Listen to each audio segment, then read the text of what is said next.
51 tabs open in Safari. Hello. Hey, Fred. Good morning. Desperately trying to turn the music down. There we go. Yeah, well, good morning. It's very early for you. What time is it? It's 11 a.m. Oh, that's not so bad. We do not have daylight savings anymore. So in the email, it was at noon, but I figured it was 1 hour off. Oh, okay. Thanks for thanks for checking that. That's a good thing. No problem. Yeah, So- it's a matter. Go ahead. Yeah, I'm just thinking, since you guys are here, giving you a URL in the chat. If you could have a look, please. Mhm.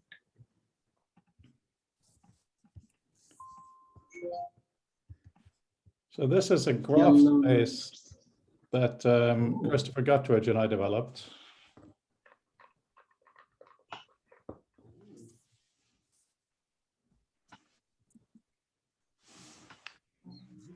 I can move things around. You can, and you can double click things and you can paste URLs. It's quite powerful. And we did it as a demo for Doug Engelbart's 50th anniversary of the big demo.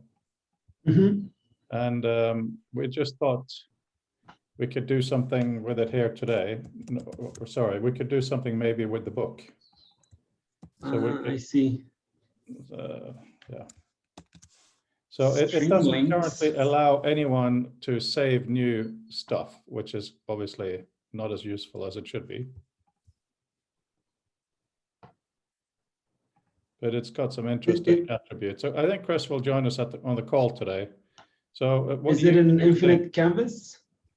Yeah, pretty much. So hi Valentina, hi Megan.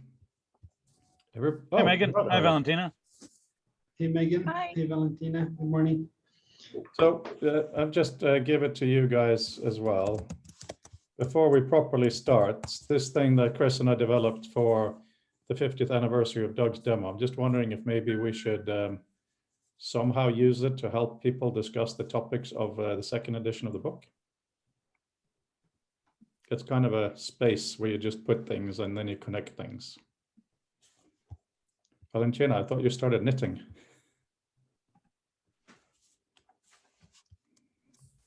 No, I'm just putting away all the cables that I have. Sorry. No, that's cool. Jerry has joined us. Jerry is new to the community. Hi, Jerry. Hello. Hey, Jerry. Jerry is at the University of Reading, not reading, as some people think. However, they do work with typography for reading, but not the old style typography of a nice typeface for a nice book. Very progressive use of what typography and text can be. So what better person to have come into our community? Thank you for the kind introduction. Yeah, I'm very Welcome. glad you're here. And yeah, Douglas Cockford is here today.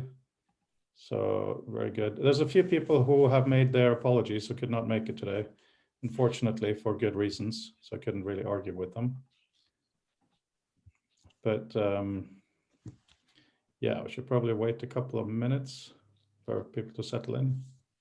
Have you all visited our new community site? I think so. Yes, I think you've also, you know, one thing we should do, since we have an agenda today, let me just load that up.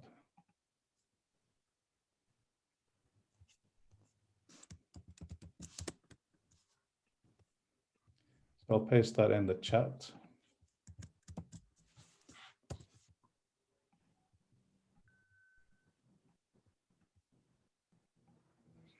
So a few of us have been working on the circle on this space, going through, deciding on the right kind of categories and going back and forth.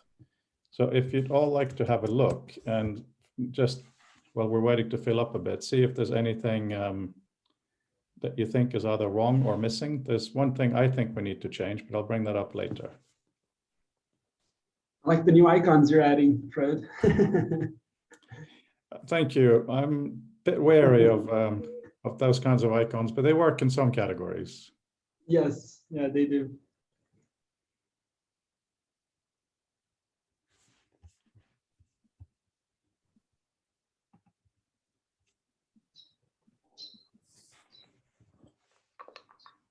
Yeah, it's coming along nicely, like the structure. And once people start using it and talking about the contents of either the book or the symposiums, then it's going to be very, very cool. I want to see how this year goes. We're going to have the symposium at the end of the year, right?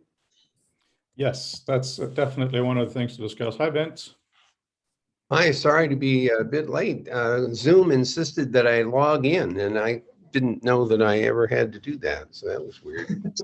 Yes, that is weird. That's happened to me recently too. And I do, by the way, apologize for being inappropriately dressed for a Zoom meeting. I'm actually wearing trousers today. I'm shocked. Shocked. I hope no one else is wearing trousers. Apparently, that's not what you're supposed to do on Zoom. Right. So I'm sure there will be some people trickling in, but let's use our time wisely. So in the chat, I put a link to the Future of Text Circle.so. If you could all have a look at that, because we have an actual agenda, which is kind of exciting. I have the agenda before me. Oh, you have it on, what's that called? Paper? Yeah, I don't know whether you've ever encountered this stuff before. Very exciting. I understand the battery life is very good. It's wood pulp. Yes. Infinite battery life, right? Yeah. So I see that Esther was trying to join us. Just give her, oh yeah, she's there. Very good. I'm here. A few of you are off video, and that's fine, of course. I keep pasting this URL in because I'm not sure if people who join us see the history of the chat. So yeah, that's actually correct. So it's probably a good idea if I share my screen and we go to the site together this way. How's that? Okay, that works. Okay, got you guys off to the side here. So yeah, this is kind of exciting, this circle thing that we now have. So here on the side, we have some categories. And as you go through and get used to it, this is obviously something we're all building together. So if you feel that it should be done differently, please do say.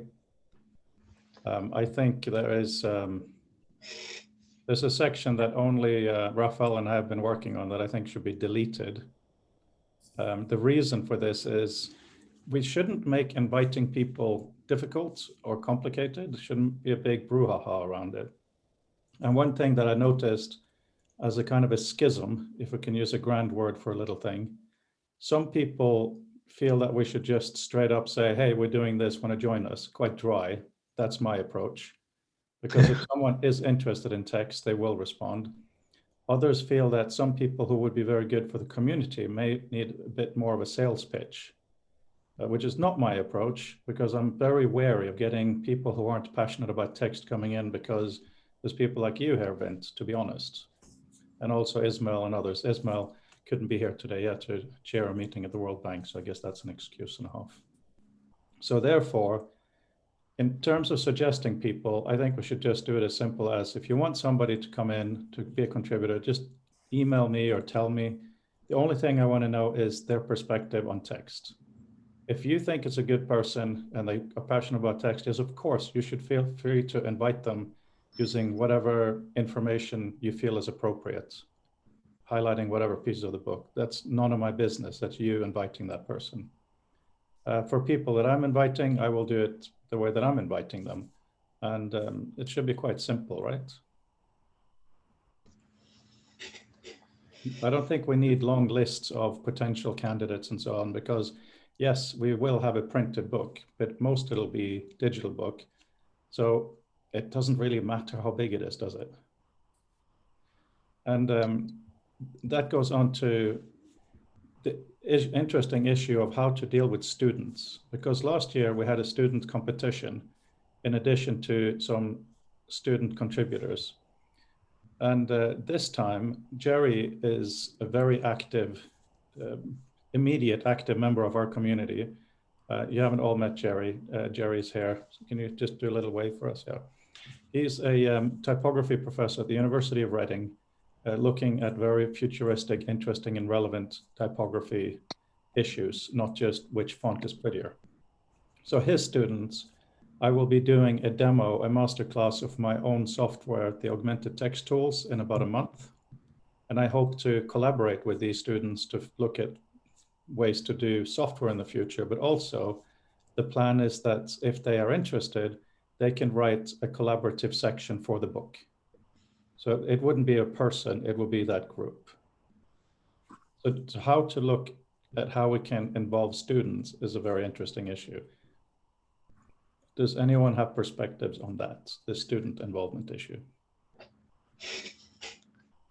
Well, one thing, it depends on whether they're undergraduates or graduate students. If they're graduate students, they may be looking for topics for dissertations, in which case, that would always be an interesting discussion, because open questions in the space that we care about are always useful to articulate, because it might trigger somebody's research and possibly solving a hard problem.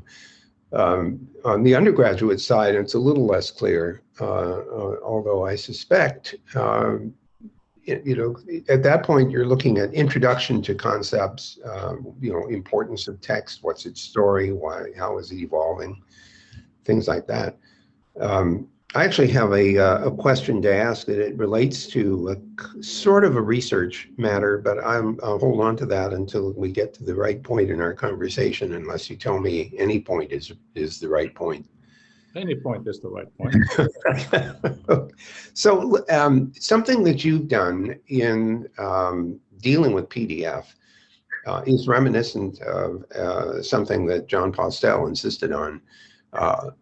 And that was to use simple plain text as much as possible for everything. RFCs were always done in plain ASCII until recently, and there was a sort of a revolt.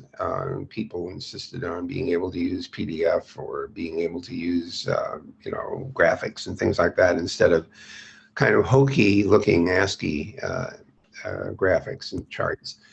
And I've always felt a little awkward about that, out of my concern that the more complex formulations depended more heavily on software, which might or might not be available when you wanted it.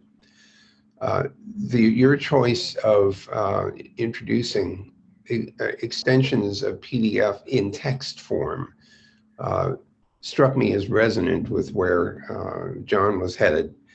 And I'm just thinking more and more now about text versus binary representations of things, and why the text versions might turn out to be very important in the long term, on the grounds that the likelihood of being able to figure out the text might be higher than trying to decode binary representations of things. But I wonder whether that's a topic worthy of any kind of research or some other, I don't know, handling.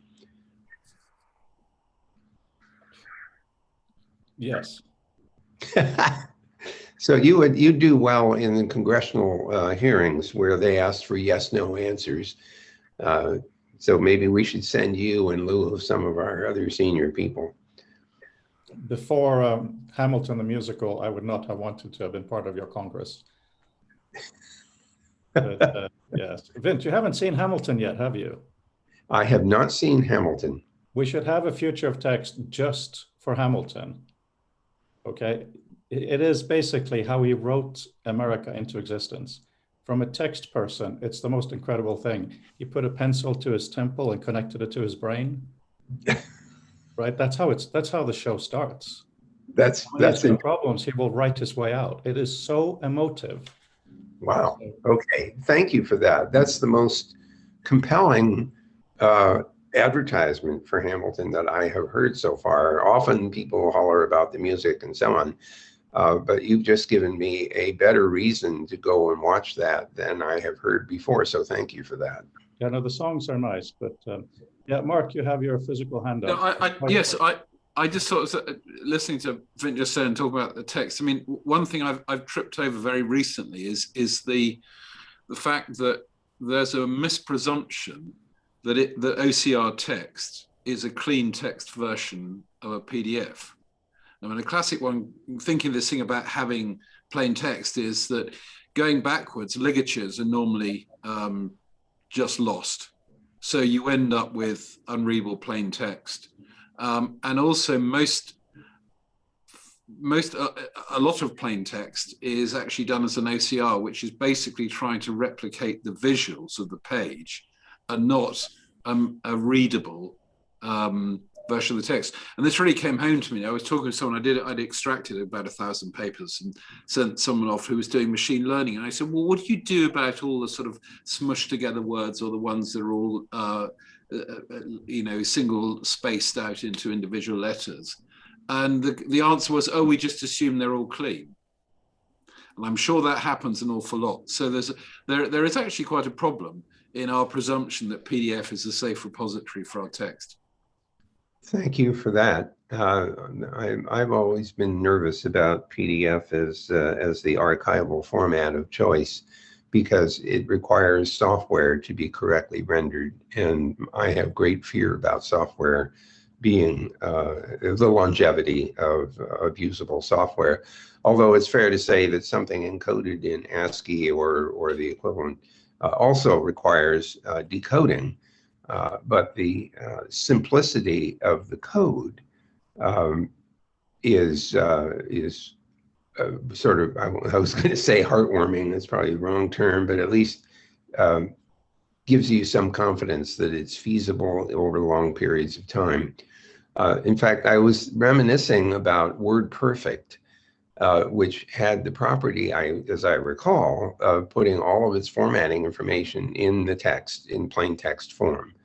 And then you needed a piece of software, of course, to render it, just like you remember, oh gosh, what was it called? Runoff? Or there were a series of applications that had different simple references. Runoff is the one that I remember, but it basically took embedded text instructions and then produced a formatted output. How important is that? Well, I would say it's really, really important, but the issue that Mark raises, he has a lot of experience with. But that's a case where my argument would quite be, if it's readable to a human, it should be readable to properly trained ML, at least in 50 to 100 years or 1,000 years. So it is that keep it readable to a human primacy, I would say. Let me challenge that for a moment, because it would be, this is testable, a testable hypothesis. 17th century German script, I find extremely challenging. And I would be quite surprised to find that we actually have the ability to successfully train ML to correctly interpret it, particularly given that the writing, the handwriting in particular, is overlapping because of the deep descenders and ascenders in the script. Were you thinking printed form, or were you thinking handwritten form?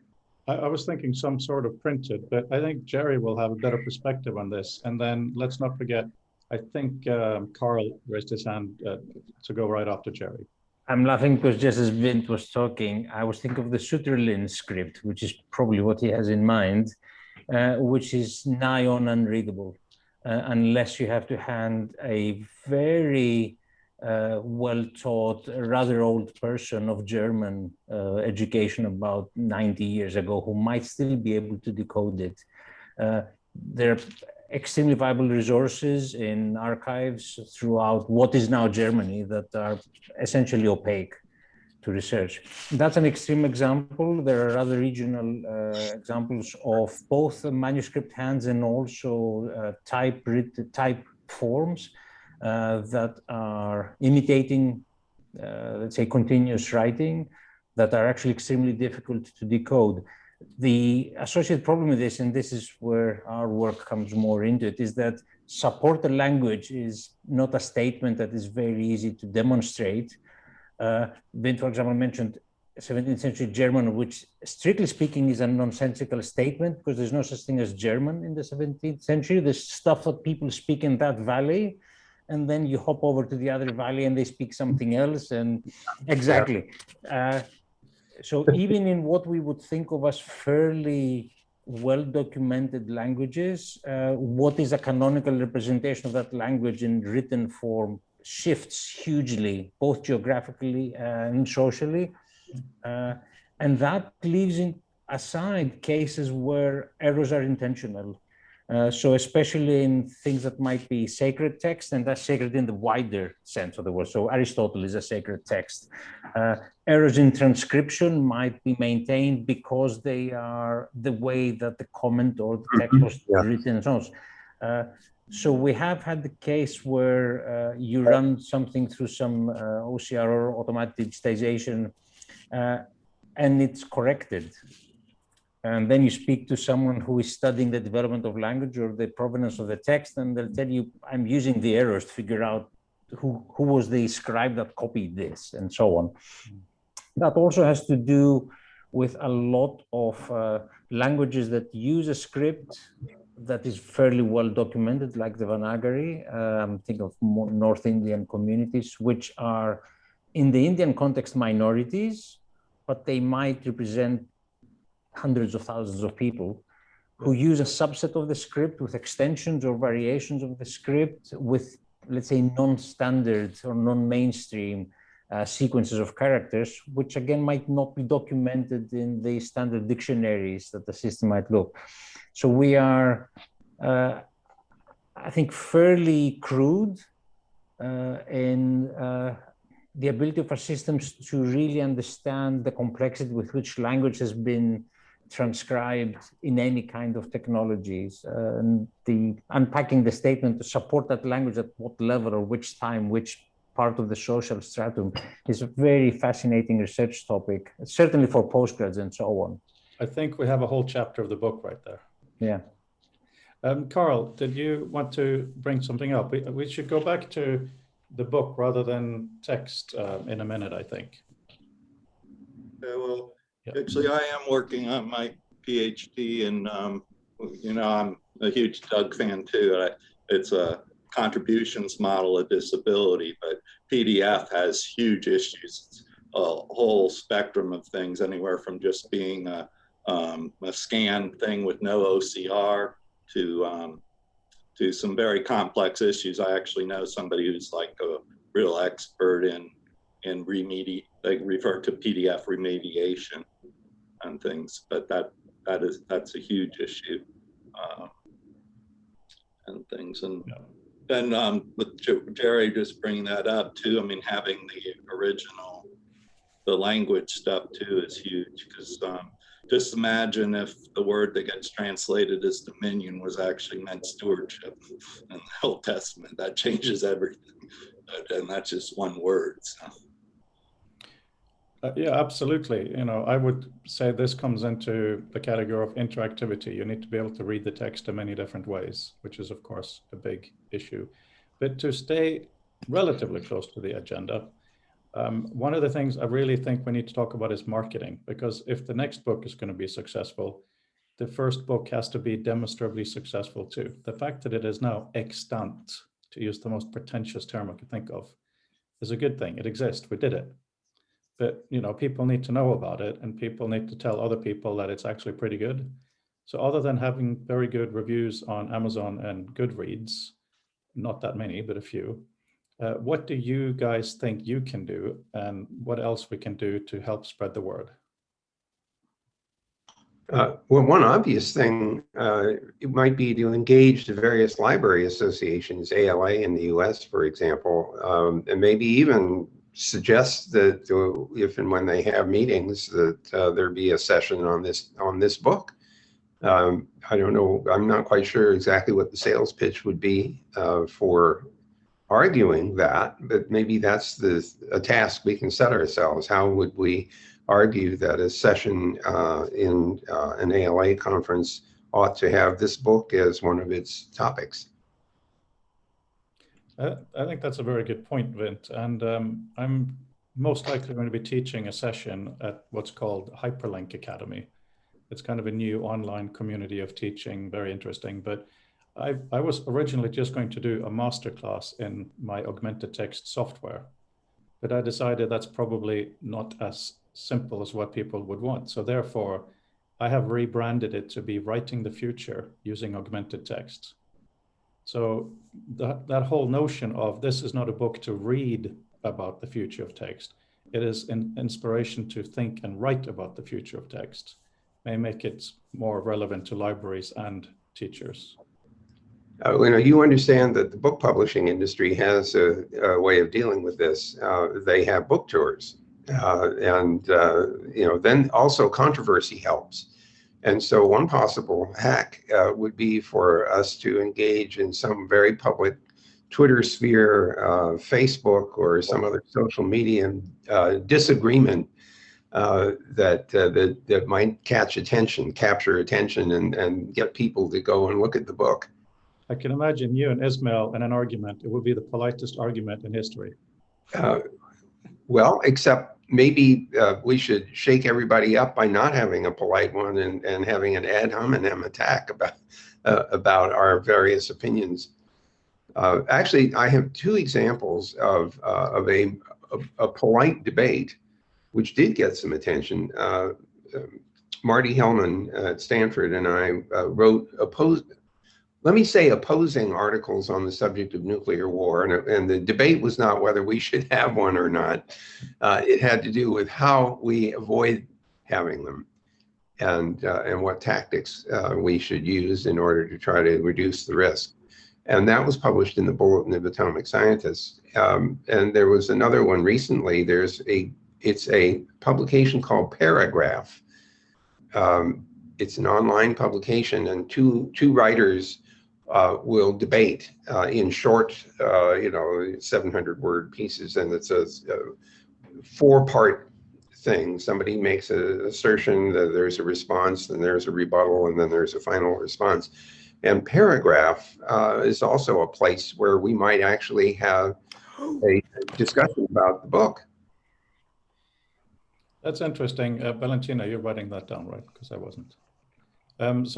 Stephanie and Jury, I'm glad you're here. We are talking about different ways to get attention of the current book to help with the second book. Basically, we've gone on to the marketing question. Having public arguments, it's certainly an interesting perspective. The book is dead. The book is dead. Long live the book. Yeah, I mean, the thing is, kind of part of the problem is the people who would be best to review the book are the ones who should be in the book. So, maybe we have thought about, for the first one, extracting a few sections from the articles we have and using that in our marketing. But maybe we should do the opposite, invite all of you who are in the first edition and those of you who are coming into the second edition to maybe try to write a provocative paragraph highlighting what you're going to write, and that can be used somehow with this. Hey, think of all the things that are written in the book. Why don't we just send out to all the authors of the book, pick on someone? In other words, go pick somebody else's article and go pick on it, and then make that a visible controversy. That's not a bad idea, actually. That's quite I think we could play that out in the space that we now have online. I mean, we can play with that within the private community just to see how it plays out and whether it produces something that we can use later on. And it's kind of a safe way to test it out. I think this is getting very, very interesting because for the second edition of the book, which we've now dubbed A Second Look, one of the suggestions in our previous meeting was maybe to get people who don't have time, interview them. So we could have just one chapter of the book. The book, first edition, doesn't have any chapters. I didn't want to do any editorializing in that form. But now maybe it's time to, A, we do chapters, B, we do controversies. So we get these things going that we're talking about now, and we record them through a Twitter stream or whatever it might be. And then also within the student communities, maybe we have mini journals. So the students make a couple of pages together as a statement from different cohorts. So we don't make it just a book in the same vein we have now.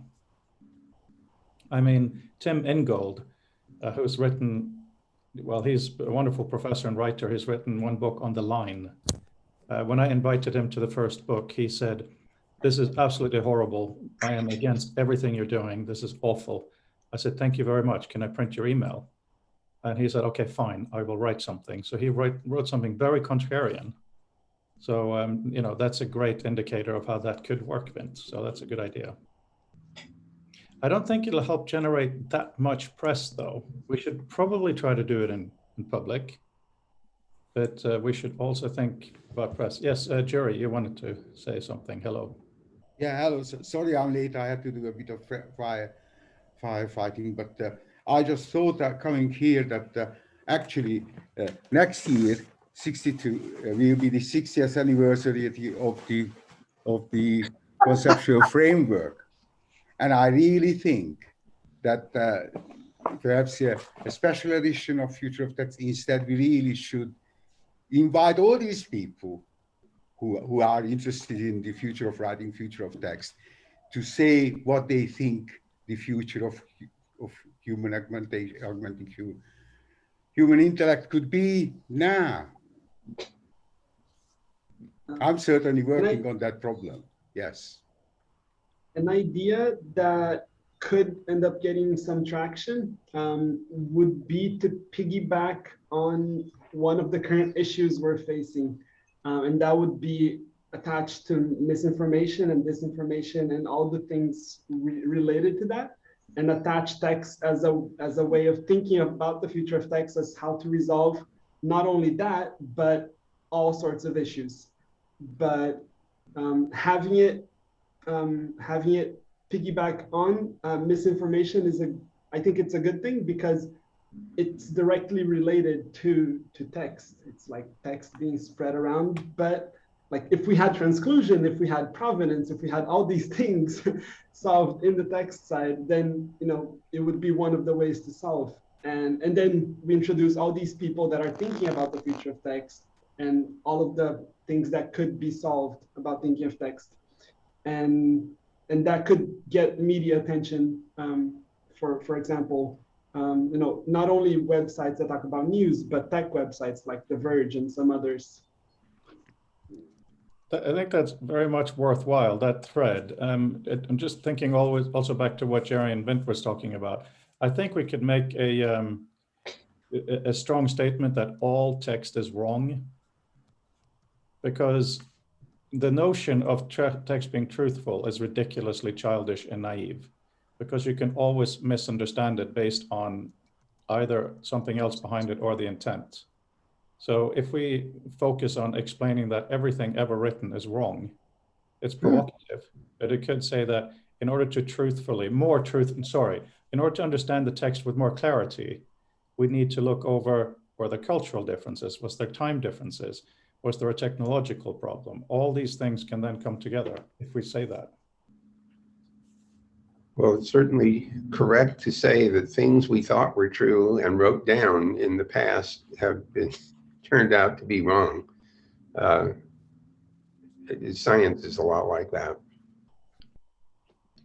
On the misinformation and disinformation front, there are so many different media in which those two phenomena are exhibited.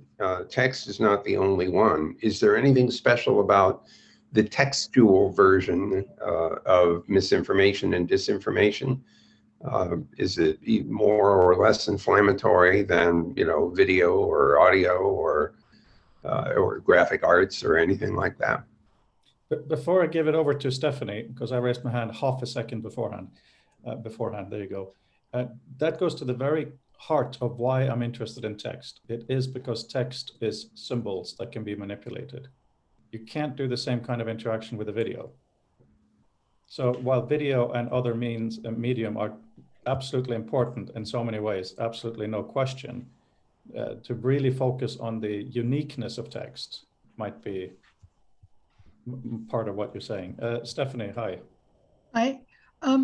I disagree. I mean, I think that film and images can be manipulated highly. The whole thing about focusing on information, saying everything we ever believed isn't true anymore, can just lead to, okay, that's why I'm in my cult. So, I mean, even though I think that's, I think that's true about, the point would be, which I think Raphael was suggesting, is what means can text offer to help us get past this to the degree we can get past it? I mean, I would just think that it's a matter of more clarity can be brought on the situation through certain ways that we can use text, and possibly through certain technologies that we can bring to bear on text, that we could check these things out in ways that matter to us more quickly. I would certainly keep the positive focus and not like everybody already believes that everything is a lie. I mean, you know, I mean, that is not, which is not the, I mean, you say it in a sophisticated way, the history of science says it in a sophisticated way, but scientists continue to believe there's some point to their ongoing effort. And that's what I think is lost. People don't believe there's point to their ongoing efforts. And that's what you would want to offer, I would think, in terms of thinking more in a more sophisticated way about text. Sorry, I just wanted to clarify, Stephanie, when you said that other media can be manipulated, there's no question. What I meant by manipulated by the viewer at the time of viewing, that's what I meant. Like you could look up a word and stuff, you can't easily do that when you're watching a movie. Other than that, your point of being on the positive side, I think is very well taken. So actually, Frode, if you don't mind my jumping in on that particular point, some time ago, probably, perhaps as much as 20 years ago, maybe certainly 15, I remember talking to a group in Scotland about television and the video format. And as I looked at its digitization, it struck me that it was entirely possible to create a digital video format that had the property that if you froze the frame, or possibly even if you didn't freeze the frame, it was possible to mouse into the image and click on something. And the idea being that that you could make the video interactive. Now, we watch people doing video games all the time, and you could make an argument that that's an interactive kind of video. But what I was actually thinking about was the ability to distinguish portions of the field of view and to allow you to interact with them, including, you know, things like, what is it, product placement, you know, where somebody pays to get their Apple Macintosh into the view. And if you clicked on it, you know, the frame freezes and the thing pops up and says, hi, I see you just pointed at the Macintosh. There's 6 of them available at the store down the street. Do you want to buy one? Click here. So I'm not sure I would buy the argument that you can't interact with these video formats if we, in fact, choose to represent them in a way that allows that to happen. There are 2 hands up, and we'll go straight to them. But yes, there's a lot of cool stuff that can be done with all kinds of video stuff. But and let's take that at another discussion. Yeah. Okay. Who was first? I think it was actually Raphael and then Stephanie. Yeah, I agree with Stephanie. And what I would keep in mind is that the contrast of the level of discussion in the closed niche community of future of text, as in comparison to putting something out there to gain traction, to gain attention. I feel like the simpler the connection and the closer the connection people have to something related to text as an entry point to find out more about the whole universe of text would be the best possible solution. Because if we start talking about complex topics right at the forefront, we're just going to stick to niche audiences and find more people interested in text. But if we want to draw attention to like the bigger picture and the bigger problems, then I feel like simplifying the issue as a point of entrance would be really good. And as a complement to that, in a couple of, I think maybe 2 symposiums ago or 3, Frode mentioned something regarding the problems we have and saying that this is like the most select group of people in here. And if we can't solve these problems, then who will? You know, and I feel like that's something very, very powerful. And bringing that up in this context, talking about all of these people that are influential and that are doing very important projects regarding text, but connecting it to a simple issue that everybody is having would be extremely relevant. Thanks, Stephanie.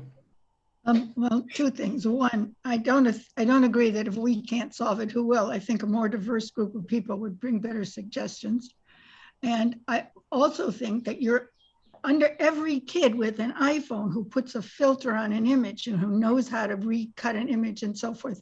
They have a tremendous facility with producing video and changing the video and changing the look of the video and stuff like that. I would say they're probably better at it than they are at manipulating text. They don't actually go look up words. They do change their filters on their images all the time. So I think that it'd be better to connect what they do to understand how it affects information rather than to like try to distinguish text as the kind of thing you can manipulate. On that point, yeah, Jerry, I see your physical hand, but first, yeah. Just a second. Jerry mentioned that next year will be the anniversary of Doug's document, but also this week is the 20th anniversary of macOS 10. Not a single text interaction for writing or reading a document has been introduced in the 21st century. This week really brings that home. But when it comes to image manipulation, my background is as an artist, Chelsea School of Art and all that stuff. I can do things in Photoshop in an instant that hardly anyone else can do. It's my background, it's my passion. I can make videos, all that. I have a very, very high degree of education with that. However, when I'm watching some documentary in whatever format, I cannot do what I can do with text. With text, I can do simple things like show me all the paragraphs with Jerry's name, so I can read this document quickly. Look Jerry up in Wikipedia to do that quickly. There are so many things that being an intrinsic symbol, because that's the key with text, they are intrinsically symbolic, otherwise they have no meaning. It means we can have interactions that are so powerful that allows us to reach through, change the views, and connect things in ways that no other media can, because other media such as voice is one-dimensional, text is as many dimensions as you want it to be. So I understand your positive attitude, and Stephanie, I love you being part of this crowd. You're very engaged, which is wonderful. I just don't think it's useful to try to connect too much with the youthful iPhone and filters and stuff. I think it's maybe more useful to really highlight text, because otherwise we may come across as text is nice, it's almost as good as what you have.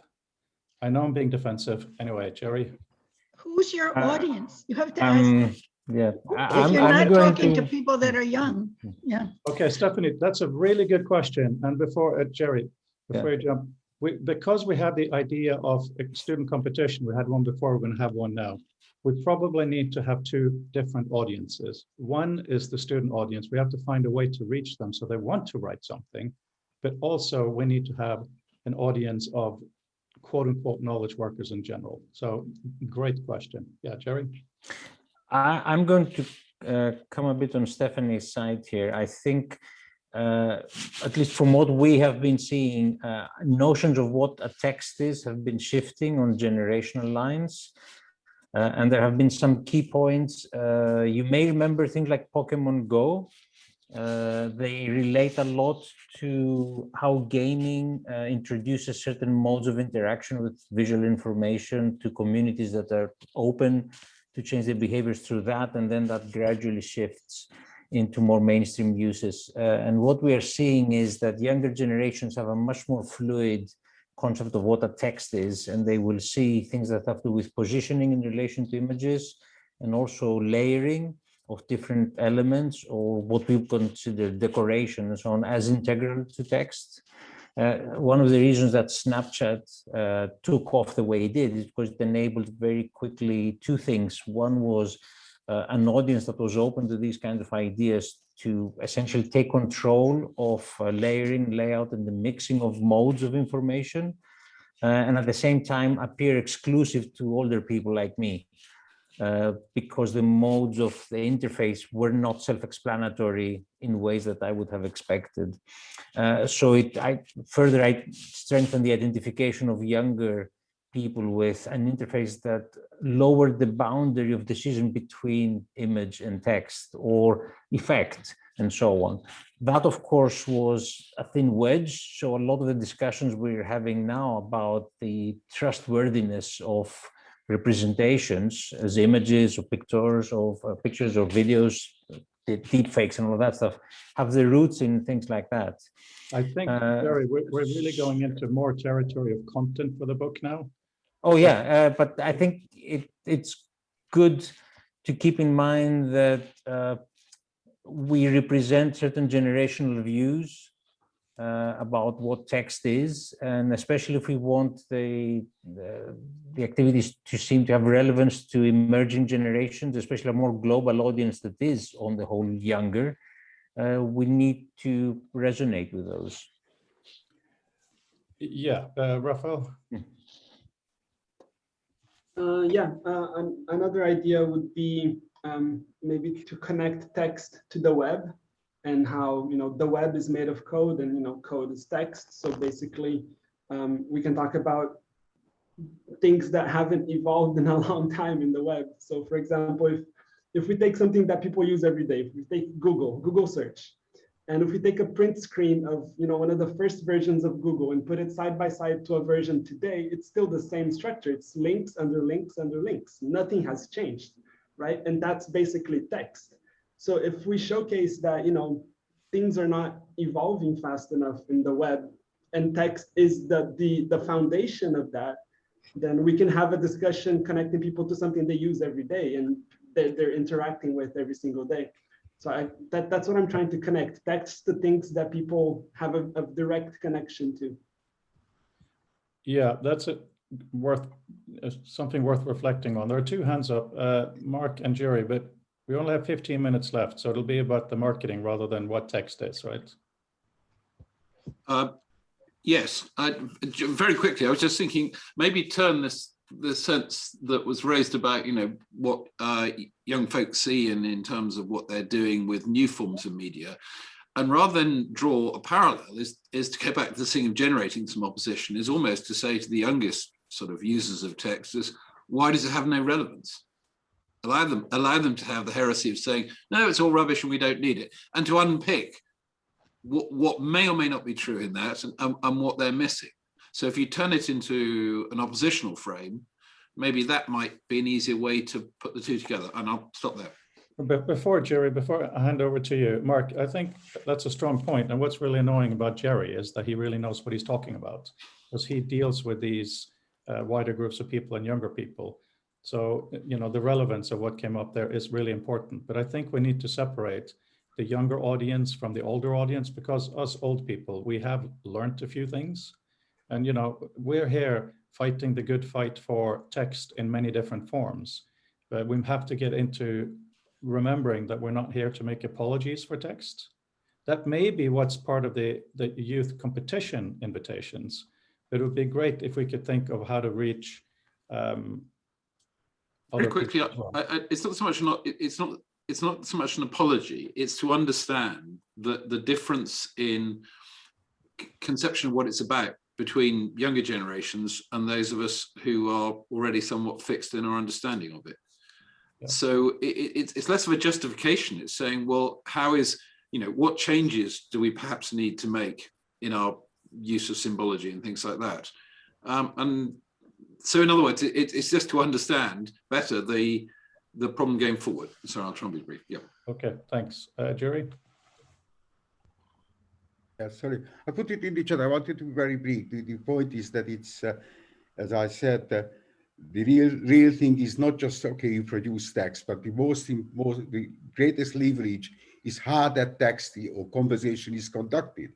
And at the moment, we do these conversations through some centralized things. I mean, this whole decentralized web is all about, can we do what the web originally promised or hoped everybody, that we should be able to connect to each other directly and so I think really need to move the conversation to that level, because that's where text really matters. This is really the burning question of the day. So, and then just one quickly, I really like the fact that you're creating this community on the site now. But I'm working with others. We're trying to make this happen, that you actually can build your own emergent communities and link it with existing established federated servers. So I think that's what I would like to contribute to this discussion, is really to to show how you can link these emergent, decentralized, or interpersonal, really, or people-first architecture, because that's what it is. It really is make people the primary agent, not the servers. Yeah. So yeah, I think that's an important point, Jerry. If you can all click on the link I put in chat, this is what Christopher Guttridge and I put together for Doug's demo a couple of years ago. It is just a blank canvas where you can type things, or you can put links, or you can do whatever. We've put it back up now so that maybe as we get ideas for the book, we can have this kind of a workspace to link. Everyone's seen a knowledge graph, so this is not revolutionary, but it is a simple, accessible, useful thing that we own. And this may also help us communicate that we are not just looking at text in a book, even though the book is our primary output. We also are looking at how to discuss our ideas in more liberated media. And Stephanie, just on your comment here in chat, where you say it would be great if we could show how text is a better medium for fighting disinformation. That comes down to one of the problems that a lot of us have, like Jerry and me and others. We make tools, but once we start talking about how our tools do actually help, then suddenly we're into sales patter in a book, and that doesn't seem all that nice. It's a really difficult balance to combine talking about it with doing it. Except that you've lost teaching. Between talking about it and doing it, there's this step in between where you pattern for people how in fact you envision this to be used by a normal young person, or somebody who's worried about disinformation and not the most sophisticated knowledge worker you ever know, who would love to have features in online information that aren't there yet and that we're not about to produce. So I think there's this other step. It's not just sales, talking about it in salesmanship. There's, in a very specific case, and a way to market and a way to talk about what you're doing, show how that is. I mean, like Raphael said, that's the problem of the day, disinformation. If text is good, to fight it, show me how, and show me in particular how your tools, usable tools at a normal level, not PhD. I think that is so important, but I honestly think that also comes down to ethics and morality. So my beautiful baby boy is going to turn 4 in a few months. It's Easter holiday here in the UK. Last day of nursery yesterday, and he came to me and he said, now it's Easter, so now we have to be extra nice to everybody. That's what matters in education. To learn how to, disinformation doesn't matter if you approach them from a point of really basically being nice by whatever person you are. I think it is a lot of morality behind it that needs to be taught. Goodness, well, in this country, disinformation seriously matters. I'm not saying disinformation doesn't matter. I'm not saying that at all. I'm saying that this in my little worldview, there's two sides of it. Teach people to be nice. I mean, look, I'm a European. I live in a more socialist country. We have healthcare for people and things like this. My wife refuses to go to America anymore because she doesn't feel that people there care for each other by the fact that you can literally die in the street if you don't have health insurance. I'm not trying to bring this into politics, not at all, right? So a part of it on how we deal with each other, how our culture is really in a way outside the page. But when you have a block of information in front of you, how you interact with that text is enabled by the tools, but why you would want to do it comes from a point of moral education. So I think they have to go together. I'm not saying one or the other. Well, with the history of the British Empire behind you, I don't think that this is a good place to start speaking from. So I'm not British. It's look, it's just like being nice. If you want to talk about being nice, I don't think that's what we're about here. We're talking about how can you use the tools of text to do a certain task, and which task would you like to try to do? I'm sorry, go ahead, Vint. Yeah, Vint, and then Raphael and Jerry. I just want to bring this back to some specific innovations in writing, because I'd like to ask the question, what are the hard unsolved problems associated with text or writing? So alphabets are an important turning point, the book versus the scroll, structuring of the information, punctuation and word separation, dictionaries and spelling to create commonality. And then this funny thing that happened in, especially in Japan, graphic novels. What happened to text? Why did the graphic novel become so popular? And I'm not sure what else to list in here. I'm sure there are a lot of other innovations, but I do wonder what are the future innovations that that we should be talking about. Some of what Frode does is that, because it's innovative interaction with text. But what are the unsolved problems that might be worthy of our attention? Automated translation ought to be in there. I'm sorry, say again? Automated translation, which we now have. Yes, thank you. That's a good example too. Okay, yeah, Raphael.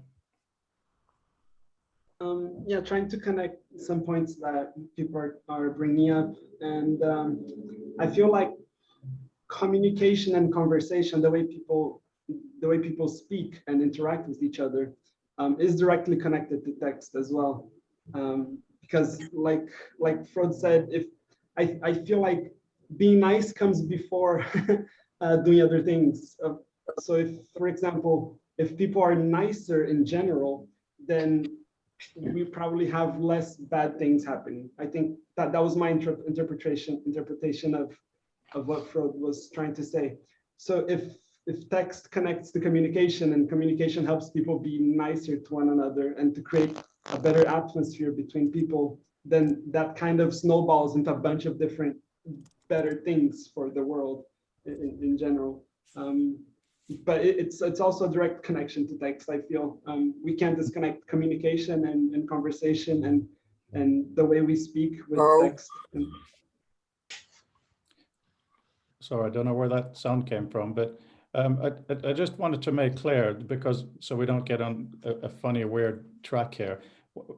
I honestly think that interacting with information, whether it's misinformation or not, is very, very similar in what the kind of interactions we should enable. Megan, you haven't spoken. Welcome. Yeah, so I'm actually not an expert in text at all. My background is legal, but the importance of text is monumental in the law, especially written text. And I really like this idea of all text is wrong, at least from a marketing perspective. And the reason is because historically, legal language or written legal text has been used as exclusion or a form of violence. And I think it would be very, very interesting to kind of see how over time, a lot of this underlying information or contextual information in the law, legal knowledge, how it has been kind of described or articulated through text, and over time, how it's been manipulated in these processes, how it could be very powerful in sort of law seemingly to be a structure or a form of kind of addressing what is right or wrong. But in effect, if the text in itself is wrong, it really is suggestive of many things and what is kind of the latent dependency in kind of these types of structures. So I'm sort of more for the idea of going back and returning to sort of this seminal idea of like all text is wrong and is text wrong and things like that. But that's just a quick thought. Thank you, Jerry. Really quickly, unfortunately. Yeah, just the point that what we still missing is Memax, Bush's Memax. Yes. Okay, that's what we're still missing. That would be great innovation in the future. Yeah, I think that is possible to be done now. Well, I'm certainly working on it. Yeah, thank you. You may have noticed I'm changing screens because of the extra brightness. I just went to look at our agenda again, and I put the link in the chat here. We do need better marketing, and some of us, we meet every Friday and Monday. Very often the conversation goes haywire, which is kind of the point. It's just an office hours chat. But if someone has specific ideas for marketing, if you want to put it on our Circle community, that would be great, or email, or you can, if somebody wants to show up on a Monday or Friday and talk about this, that would be great. You're very welcome. But the key thing is we need to do this. And we now have a really growing community of people who do stuff. It's really, really nice. You know, in the first book, it was less so. It was what's going on here. And now you guys are being very active. So if you write down stuff and saying, I think we should do marketing in this way, and I can do that, that will be really useful, encouraging, and wonderful. So, Frode, it's Vint. You know, do you remember serialization? It was a very popular way of publishing. Sometimes books came out of that. I wonder whether serialization of some sort might be very helpful. The book itself is quite daunting as a unit, but the idea of using each of the elements of it as a discrete unit and introducing and talking about that, or somehow making it visible, might be a way of drawing an audience in that might otherwise be reluctant. Yes, and on the Circle community site, it's built in to an extent. So if you post thoughts there and have a discussion there, everybody gets a weekly email digest. So that's a beginning to get a taster of that. I'm also, because of this hyperlink thing, I'm also looking at adding a function to Reader where it takes a bunch of PDFs and makes a book out of it with the correct visual meta, so that we can completely easily allow the students to have weekly periodicals for everybody's essays. So to look at ways to do that, to make easier ways to come into it, would be lovely, yes. If we had been spectacularly disciplined in the writing of the book, the first paragraph of every single one of the contributions would have been sufficient to attract attention, because it would have captured the entirety of the thing in that first paragraph. We weren't doing the Doug Engelbartian thing in the writing, I suspect, but that might be something to think about for book 2. Valentina just texted me here and trying to be subtle. Why don't you say the question, because I think it's a question, not just for me, but to everybody. Okay, sorry. It's just as a marketeer, I'm a big supporter of editorializing things because it helps people get into it. Sorry, I'm just in the middle of going to go into a meeting. It helps people actually access content and engage, trying to find what it is that they can interact with. But Frode has always been like, oh, I don't really want to editorialize any of this. I don't want to give any suggestions as to what they should be writing about. So this is quite a departure from the first approach on the book. And I fully support it. I think it's the way to go. But because it's so different from before, and because the editor of the book has been sort of against it for so long, how do we feel about this? But before, Peter, because you haven't talked hardly at all, and Raphael, yes and no. And I think a book is big enough to accommodate both. You know, Megan was one of the very first to say yes to be in this book as suggested by Peter. So I would really like Megan as an example to write whatever she wants from her perspective of text, from her heart. But there's also nothing wrong with having other sections of the book, call them chapters, that are exactly editorialized or interviews or whatever. So I think we can do different things to get a rounder perspective. This whole book is supposed to be about having a richer set of perspectives. So then we need the richer means to do it. So I think your question was very valid. And I think the answer is let's try for everything. Peter? Yes, one of the things I see is an overlap of 3 areas. You have the area of law, you have the area of computer source code, and you have the area of textual documents intended for humans to communicate with humans.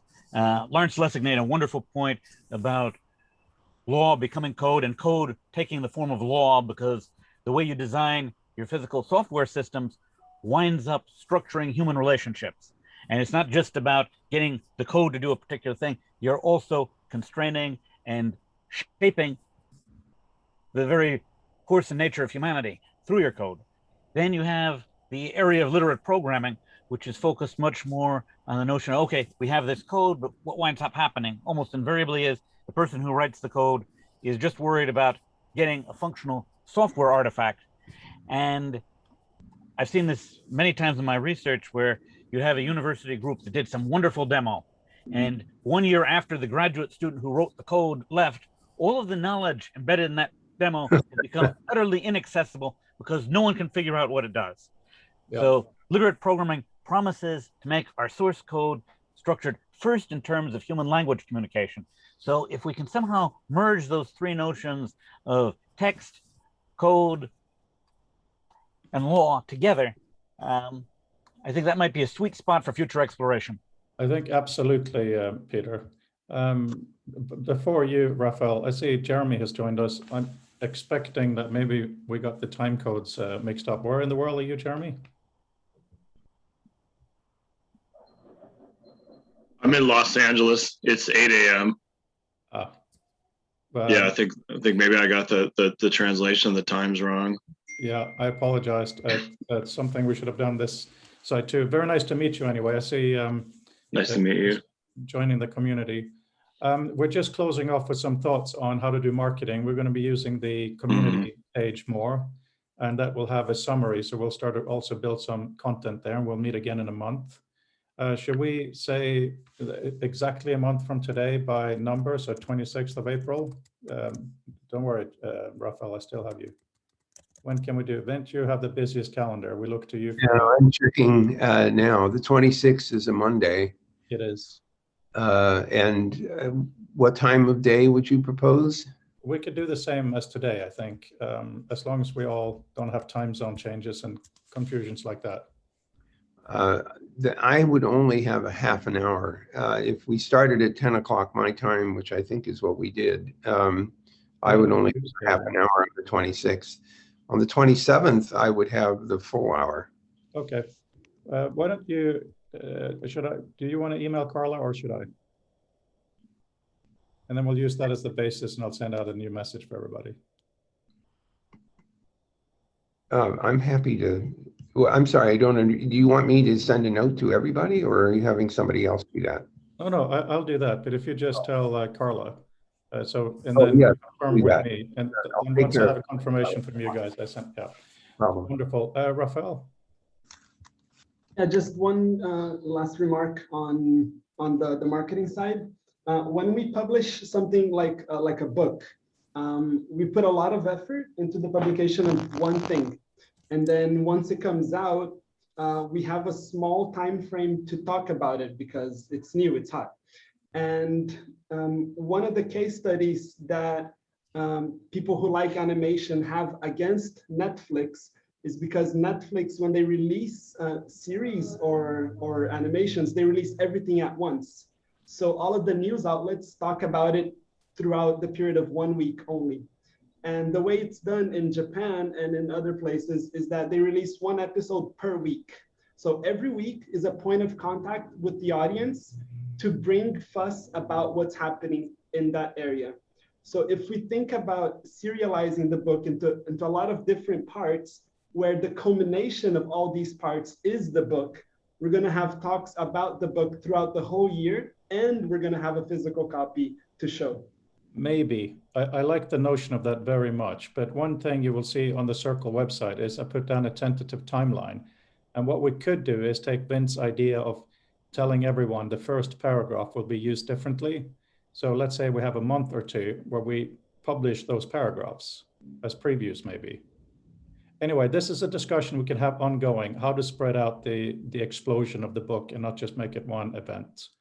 I look forward to seeing some of you next week and more of you in a month. And please be active on this Circle thing. If it turns out we outgrow it, we outgrow it. But right now, I think it's pretty good. Any suggestions are, of course, very, very welcome. It's a lot better than WordPress because we can thread things in a very easy way. So thank you all for being here today. This is very, very, very exciting. And let's keep writing the future, right? Have a good Easter, everyone. And whether you celebrate it or chocolate or whatever. Bye.